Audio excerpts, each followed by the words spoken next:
What's up, everybody on YouTube? AJ Russ back here with another video, and today we'll be recapping Week 12 of the 2022 NFL season. Let's start with the Thanksgiving games. The first game that took place that day was the Detroit Lions and the Buffalo Bills, where the Bills edged the Lions out 28-25 in overtime. This was a really good game. In the past few weeks, the Detroit Lions have been picking up their play. Now, obviously, they lost this game and now have a overall 4-7 record, but they are a tough team. Like I've said before, Dan Campbell, he's a great coach in the NFL, and even though the past two seasons where he's been the head coach, they haven't been that well, hey, his guys play for him. You got to admire that. And the Bills, they're 8-3 now. They're getting back to where they were. Obviously, dealt with some, adverse situations, of course.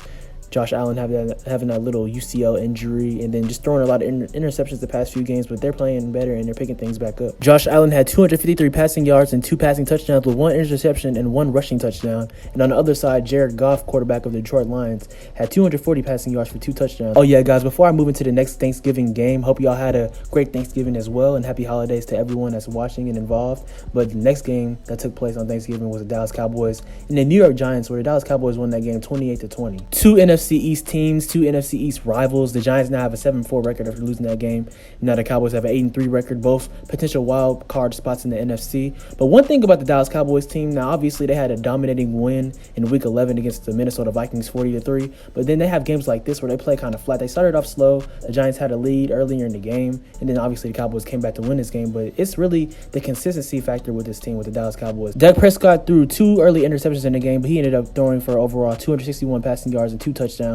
So he ended up making it up kind of. And then Ezekiel Elliott, he had a solid game this game, having 16 carries for 92 yards and 1 touchdown, basically averaging 6 yards per carry. So he's looking really good.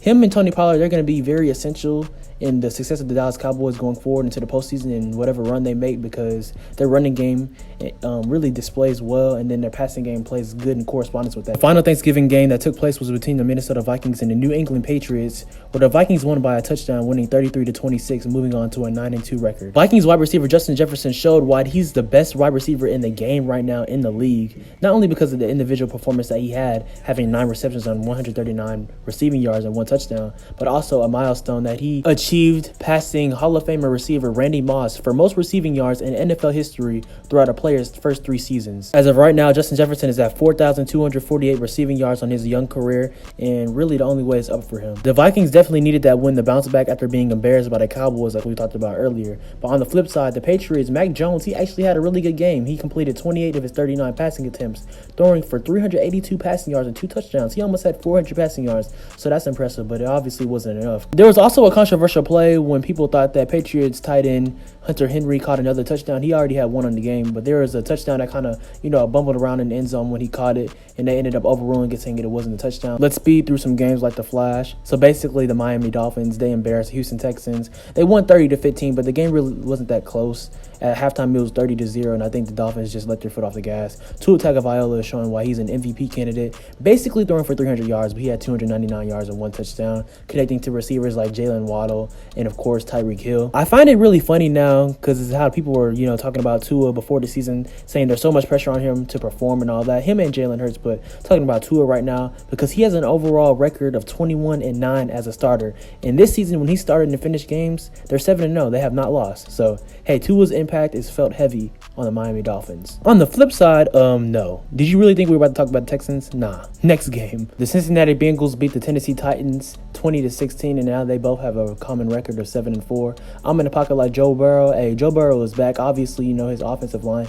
has been, lackadaisical the past few years, and he's been having to, make things up himself in spite of the offensive line. Burrow had 270 passing yards with 1 touchdown and completing 22 out of his 37 attempts, and he did this without star receiver Jamar Chase, who injured himself in Week 7 with a hip injury. He was expected to come back in this game, but I think he may come back next week against the Chiefs, and that'll be an electric, really good game. The Chiefs are 9-2, coming off of a win against the Rams yesterday, which we'll talk about in a few, but that'll be a nice game right there. A good AFC Championship rematch from last year.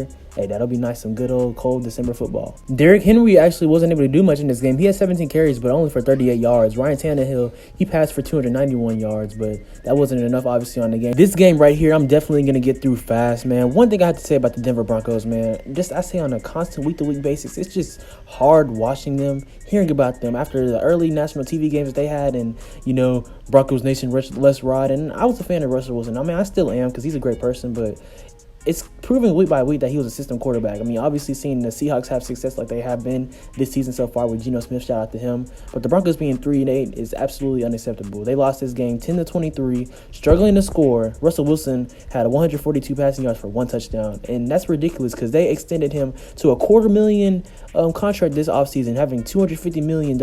I guess that was like a little mini rant, but anyways, moving on to the next game. The New York Jets won against the Chicago Bears 31-10, and now the Jets have an overall 7-4 record, and they look really good. You know, quarterback Mike White started this game after Zach Wilson was benched after the poor performance that he had in the previous week, and it's really crazy because this is his second season at the midway point, and he's just right now showing not to be that guy that was picked second overall behind Trevor Lawrence and above Justin Fields. You can tell that the players are behind Mike White, and we'll see what's going forward. I think that you obviously start him for the rest of the season, and you revisit things with Zach Wilson in the offseason or into next year, depending on how, if they make the playoffs and just how things go.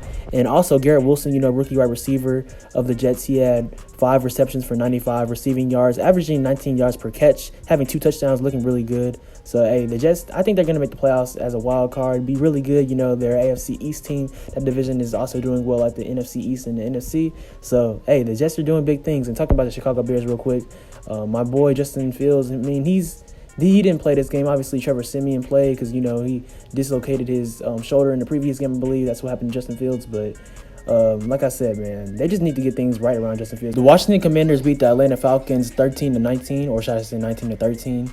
The Commanders are now 7-5, and now the Falcons have a 5-7 record now. And like I said about the NFC East earlier, man, I think that whole division is going to make the playoffs. Like, you can arguably say that, you know, the Commanders could get knocked out by, like, you know, the Seahawks potentially being a wild card. But, man, all those teams look good right now. And the Falcons, I mean, they're mid. I remember a few weeks ago, they were number 1 in their division over the Tampa Bay Buccaneers, which we're going to talk about them in a second as well. But, man, it's really cool to see the Commanders doing well, and especially Taylor Heineke. Cleveland Browns beat the Tampa Bay Buccaneers 23-17, now moving on to a 4-7 overall record, and now the Buccaneers have a 5-6 record. And it's crazy because this is the last game that the Browns will have Jacoby Brissett starting at the quarterback position, because next week they will play against the Texans, where Deshaun Watson will return. Jacoby Brissett, I would say he was a competent quarterback during this time. I mean, obviously they have a 4-7 record right now, so he didn't do the best job, but he was okay. Obviously, in this game, Nick Chubb, he had 26 carries for 116 rushing yards and 1 touchdown, being one of the best running backs in the league. So I think that players like Nick Chubb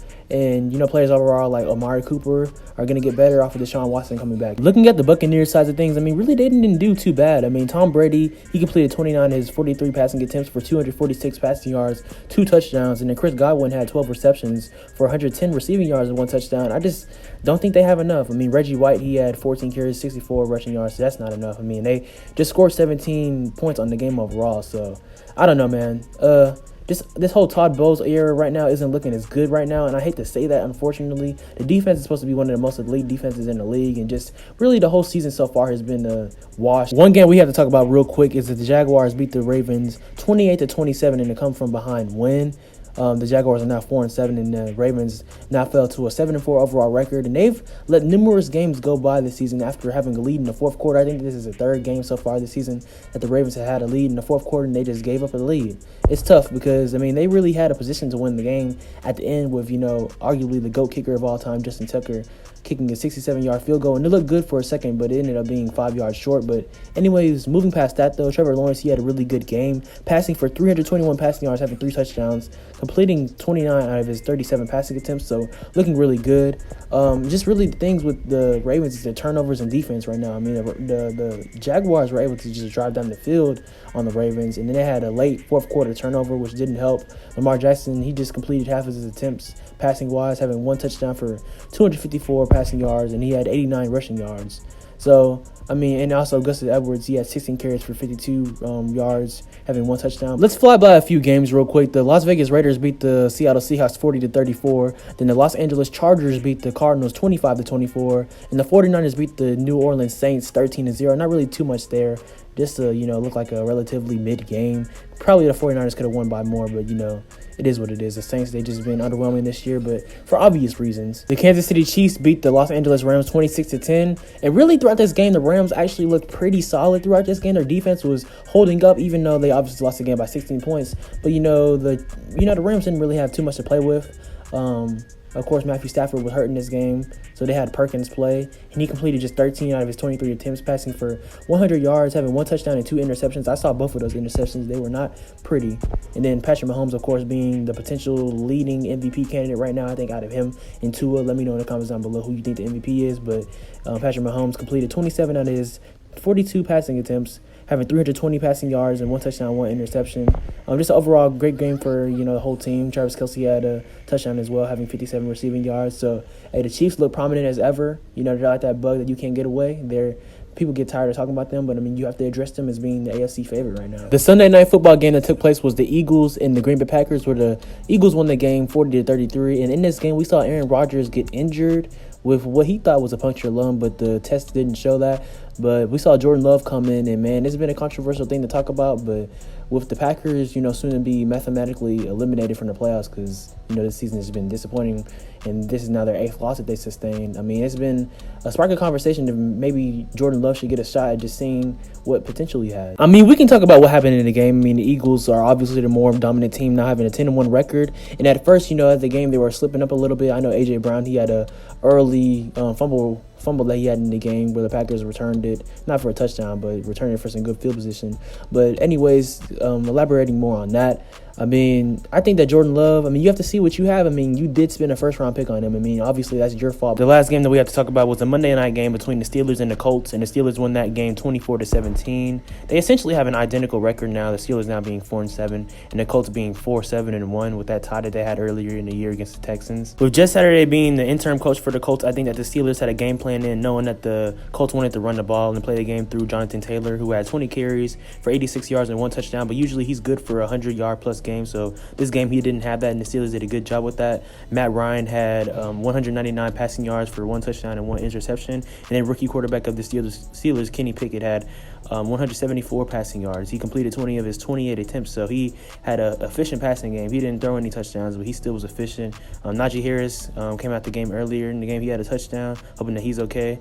But, yeah, it was a pretty solid game, 24-17 for a Monday Night Football game. Y'all let me know in the comments down below how your teams are doing right now, your opinions about the season right now. Also, let me know in the comments down below this title, who you think is the MVP of this season right now, Tua Tagovailoa or Patrick Mahomes. In my opinion, so far it's Patrick Mahomes, but y'all let me know y'all opinions.